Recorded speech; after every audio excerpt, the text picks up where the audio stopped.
Hello everybody, this is the Starving Martian, and today we're going to be taking a look at Redgick Jr. from Men in Black 1997. And this is from the Men in Black Bendable Alien Figures line. We've looked at some action figures before, we've looked at basic figures, deluxe figures, even one of the vehicles. If you missed those reviews, just click on my name, Starving Martian, and find the playlist. But aside from the standard action figures, there was also a line of bendable alien figures, and included such well-known characters as LB-17 and Bobo the Squat. I don't know about you, but when I left the movie theater in 1997 after watching Men in Black, I was saying, I gotta get me to KB Toys right now and find me a Bobo the Squat action figure. Um, and lo and behold, there it was. So, happy times all around. This here, as I said, is Redgick Jr. If you're wondering who Redgick Jr. is, or what a Redgick is, it's the child born in the middle of the movie that is, he doesn't actually have a name in the movie. His father is referred to throughout the film as Reggie. But apparently his full name, his alien name, is Redgick. That's the name they give him in the novelization, and that's what the figure here is called in its package. Redgick Jr. So yeah, so his father's name is Redgick, so this is Redgick Jr., so I'm assuming he's a male. Um, so let's go ahead and get a little bit of a closer look at this guy. Yeah, this guy was adorable in the movie. Oh, look at the little baby. So here he is. Here's his face, all those tentacles. As I said, this guy's a bendable figure. It means he's a soft, rubbery plastic with wire running throughout his limbs. So these top limbs here are completely flexible, posable, put them wherever you want. You could rub his head and pat his belly at the same time. The bottom two tentacles here are fused together. They are also posable, so you can move them around however you see fit. For the life of me, I can't get this guy to stand, but he is an infant, so, you know, I suppose it works for the character. In fact, just being a bendable figure works for a character like this with all the tentacles. Normally, I don't like bendable figures very much.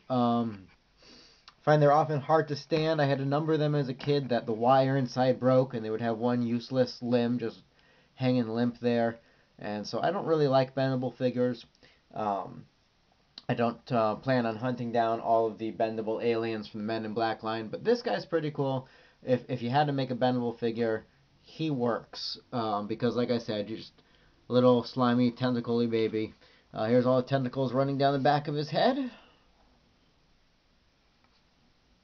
You can see there's paint detailing here, little spots he's got. Now one thing would have been cool is if, you know, if he had some kind of water squirting gimmick where you pushed his belly and he spat water out of his mouth, because aside from being born, the only thing he really did in the movie was vomit on Jay. Speaking of Jay, this is, Jay action figure that we've seen before. This is Body Slam J, and so I just wanted to show you scale-wise. This thing's pretty huge. I think it is a larger scale than it should be to match J here. But J comes with a alien perp that he's fighting, but if you remove the perp from the base, you can kind of have him holding Redgick Jr. there. There, like you just caught the baby.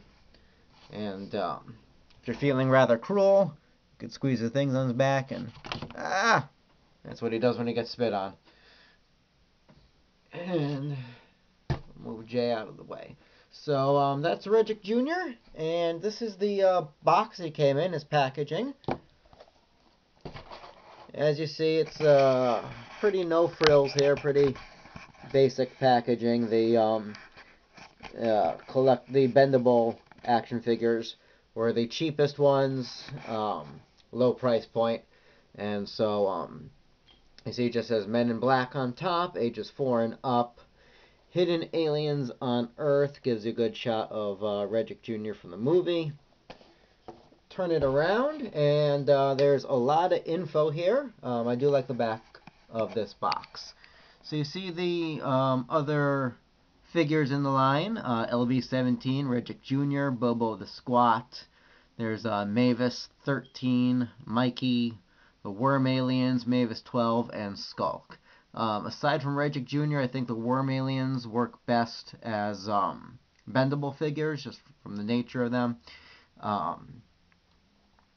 Down here, you get a look at some role-playing weapons. The Alien Blaster Series 4D Atomizer, which looks awesome. And down here, you have the Alien Investigation Gear.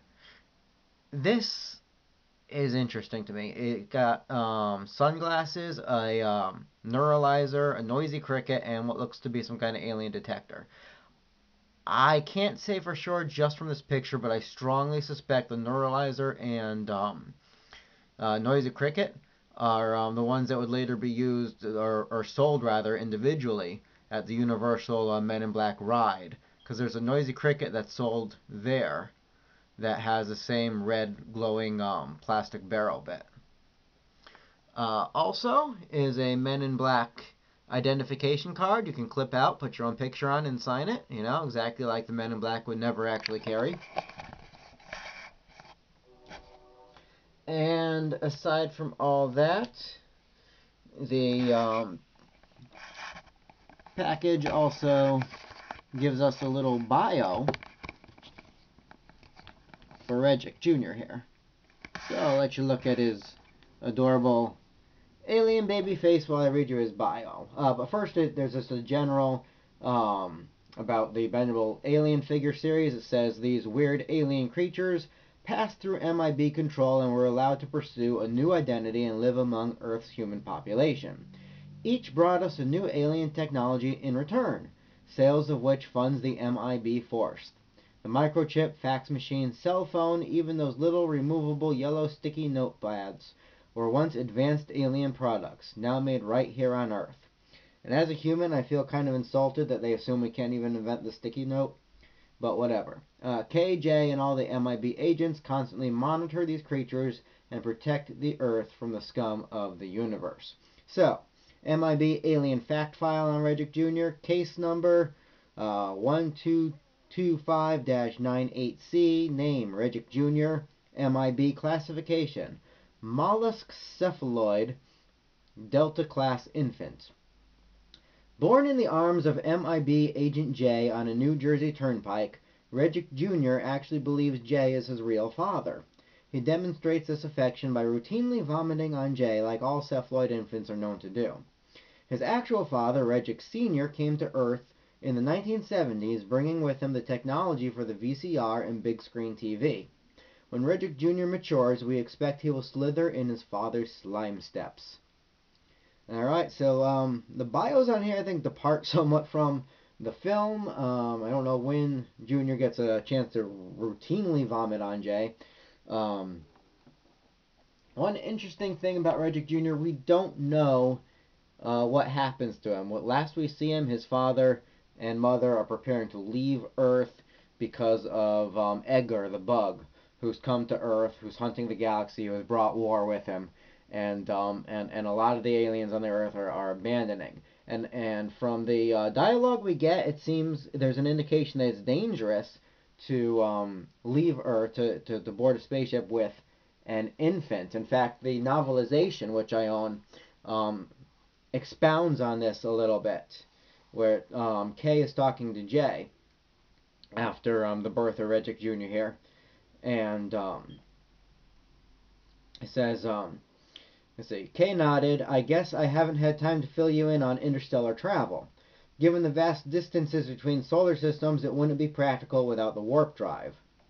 Like on Star Trek, Jay said. I got it. Something like that.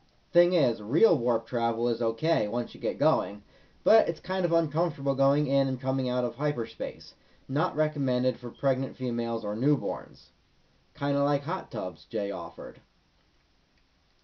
Kay ignored this last offering. So the question is, what scared Redgick so bad he'd risk a warp jump with a pregnant wife or a newborn baby?